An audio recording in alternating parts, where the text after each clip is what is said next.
Hello guys, Sulcata Tortuga Ranch, and we're back with another project. And this project is maybe going to help somebody who has large tortoises, and this is what you do. Okay, so this is the tortoise room right here, and I'm kind of packed with, with the tortoises. But what I had to do was come up with a makeshift breeding environment for the animals, because in my experience, the last few times I bred African spur thighs, Sulcata tortoises, they bred and laid eggs around December and January. So what I do is I build a little cage, well not cage, I built a little pen, it's called a pen, okay? And I put a 2x12 and a 2x4 on an angle right here. Can you see, can you show them that, Sally? Inside here, this is the smaller end of believe me, of what you want to do, but they will utilize it. Inside here we have a cane heat mat. Okay, this cane heat mat is 48 inches long. This pen here is like 5 foot by 12 foot on total. So we have other animals here. We have our Aldabras, we have Sulcatas in here, and then we have some more Sulcatas scattered around, but they're going to go in here. This is a big girl. I'm going to fill this area with organic raised bed potting soil. And this is my first time I'm going to use raised bed potting soil.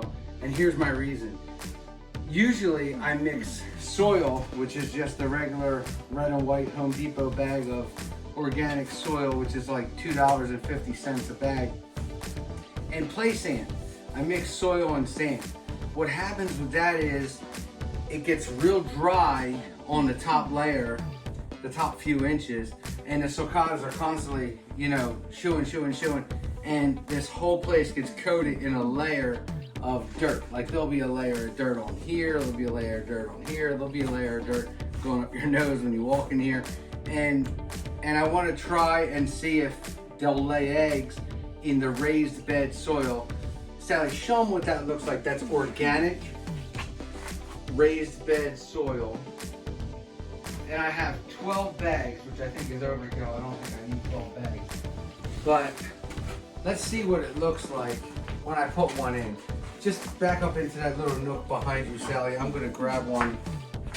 Okay, gonna grab a bag. Let's see what this stuff looks like. Now it's all natural, it's organic, which means it doesn't have pesticides, it doesn't have fertilizers, and that's really something that's important, and we don't want that. We want something that's going to retain moisture, something that's going to hold heat, and that's what that cane heat mat's for.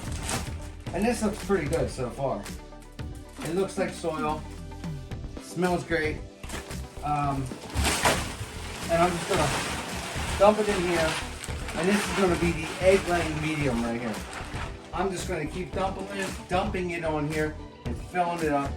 And then we're going to start rolling again once we're about, I don't know how many bags, 10 bags, however much it's going to take. But see you in just a second.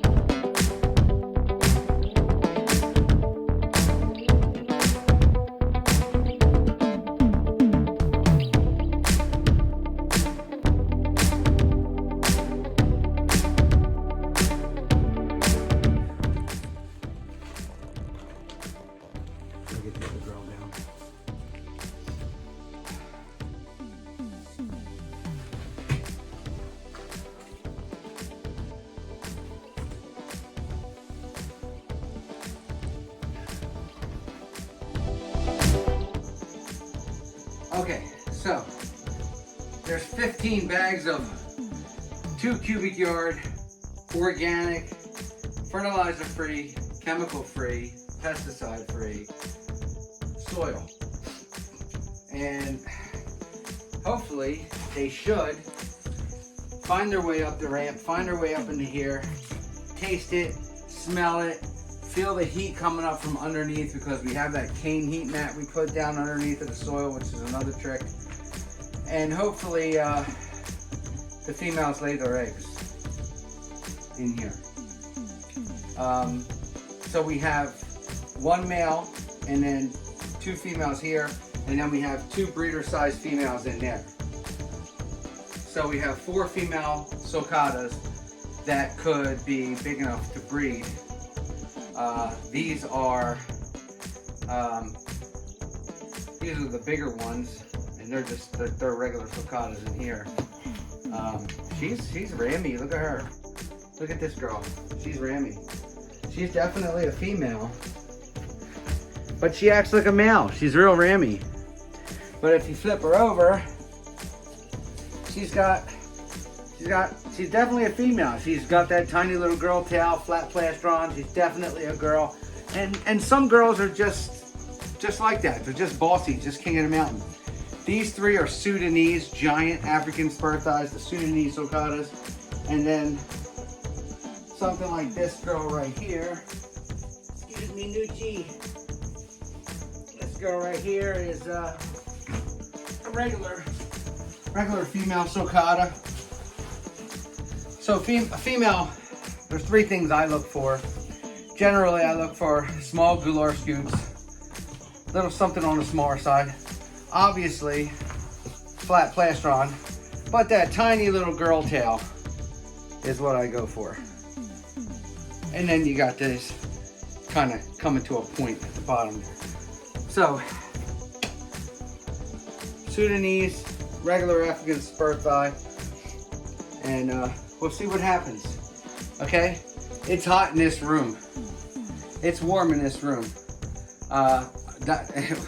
I'm sweating because I carried 15 bags of that heavy ass mulch, plus 10 bags of cypress mulch for them to be on this side.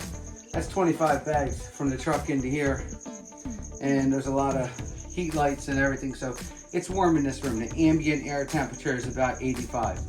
80, I mean, maybe at night it goes down to maybe 78, maybe, you know. So with the, I don't need any additional heating. With the cane heat mat under there, that's going to heat that area up just nice. And we did this before. I did this at my other place. We actually have photos and videos. I'll try and find some photos from some sulcatas that I produced before. And actually had them where they were falling right out of the female, and I was catching them, sticking them in the incubator. But I'm a sweaty mess. This is going to be it for this one. We're going to keep you guys updated and show you how our winter season goes. I don't expect to get any eggs until maybe December or January. That's usually how these things go. The male will probably start breeding with all these girls. He was separated. He wasn't with them. So, and she's nudgy. Check her out. She's nudgy. This is the girl. This is female. She's pushing the male around. Guess what? As always, thank you for choosing to spend a couple minutes with me in my goofy ass world that I live in. And I just, I'll get back with you with some more content real soon. Thank you.